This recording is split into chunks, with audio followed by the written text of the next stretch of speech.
voilà, je vais pouvoir terminer ma galette des rois.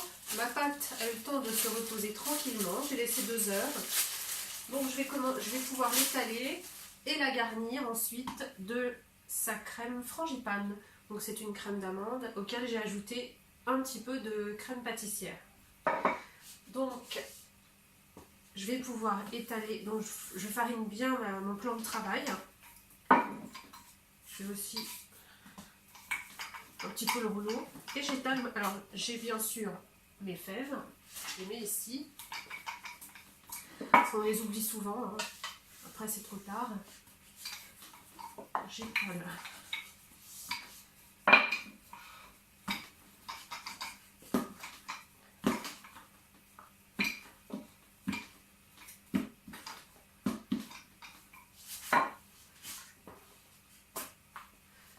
Voilà. Je farine pour éviter que ça colle sur mon plan de travail et sur le rouleau. Voilà, donc j'étale.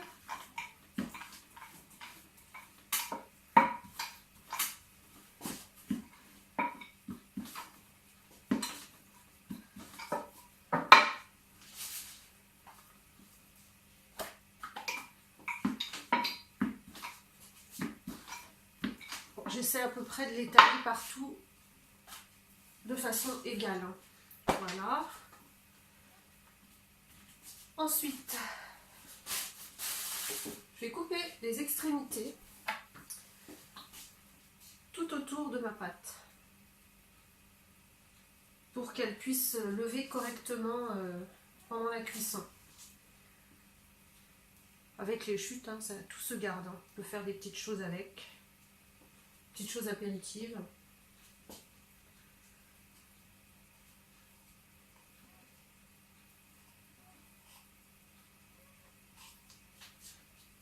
Des petits feuilletés au kiri, des petits feuilletés au cumin. Si vous avez aussi des petites saucisses, vous pouvez réétaler délicatement et puis faire des petits apéritifs. Donc voilà, je découpe bien les extrémités. Et là, moi j'ai décidé de faire 2 galettes. Donc une petite et une grande. Alors la petite galette, je coupe. Voilà, et comme j'ai cuisiné, ben là, dans la pièce il fait déjà trop chaud et la pâte feuilletée ça n'aime pas la chaleur. Et une grande galette, voilà. Je vais donc préparer une grille avec une feuille antidérapante.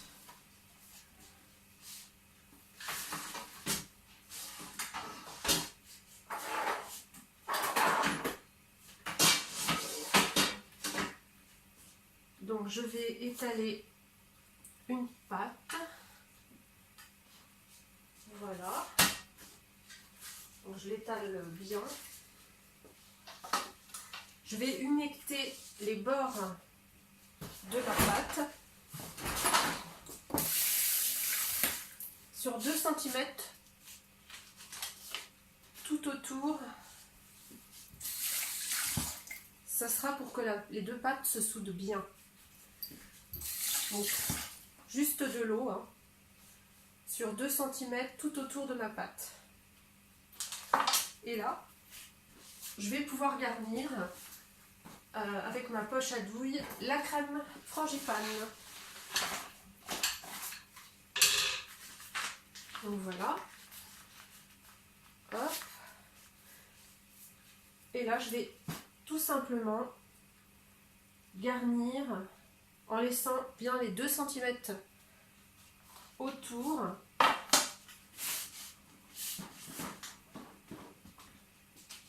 Voilà. Pour pouvoir bien ressouder mes 2 pâtes.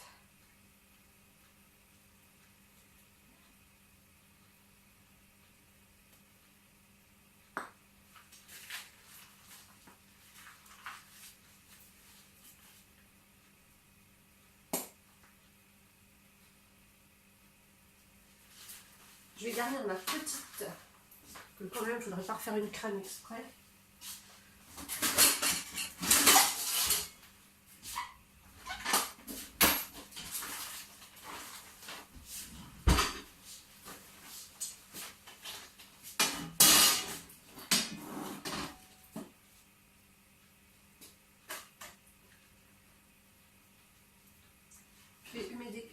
humidifier aussi les bords.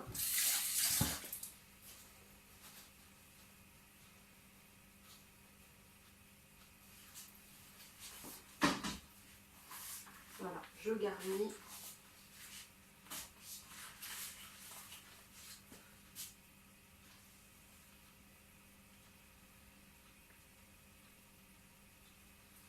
Et je mets le reste de crème dans ma grande galette. Peut-être un petit fond.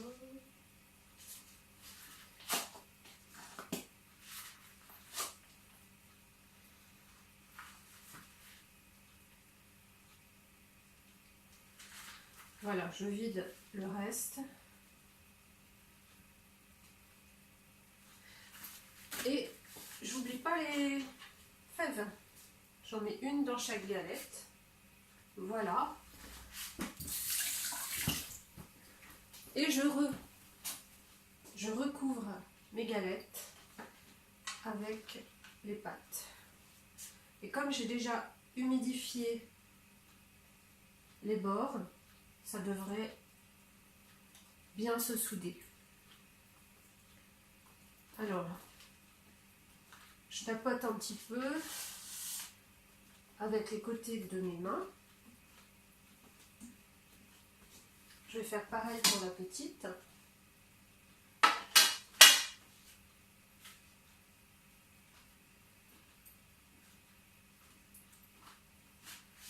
Voilà. Et je vais chiqueter les bords. Ma pince à chiqueter. Et donc pour chiqueter, on met 2 doigts et on passe la pince entre les doigts de façon à souder les bords. Voilà. Ça c'est pour éviter que pendant la cuisson votre crème frangipane elle sorte. Donc ça c'est une première étape. Souder les bords. Moi par sécurité j'aime bien aussi, sans appuyer trop fort pour pas traverser la pâte, mais vous voyez, faire sur les côtés, tapoter au-dessus. Voilà. Et maintenant la petite. Et là, très important, avant la cuisson, on va laisser ces galettes 2 heures au réfrigérateur. Ensuite, on va les badigeonner avec un œuf battu entier, un petit peu de sel, du sucre dedans. Et on va préchauffer le four à 230 degrés. Et quand on va glisser les galettes dans le four pour 30 minutes de cuisson, on va baisser à 190 degrés. Il faut qu'il y ait un choc thermique qui se fasse. Et en général, le fait qu'elles soient froides 2 heures avec le choc thermique, ça va éviter que justement vos galettes, toute la crème, elle sorte après, pendant la cuisson. Les gens font trop l'erreur de mettre la galette une fois finie dans le four et en fait après ça s'ouvre. Moi j'en ai aussi fait l'expérience, donc croyez-moi, testez ça. 2 heures de galettes dans le frigo et préchauffer le four à 230 avant de les cuire 30 minutes à 190 degrés. Voilà, donc elles vont, je termine et après je les mets au frigo. Bonne épiphanie à vous!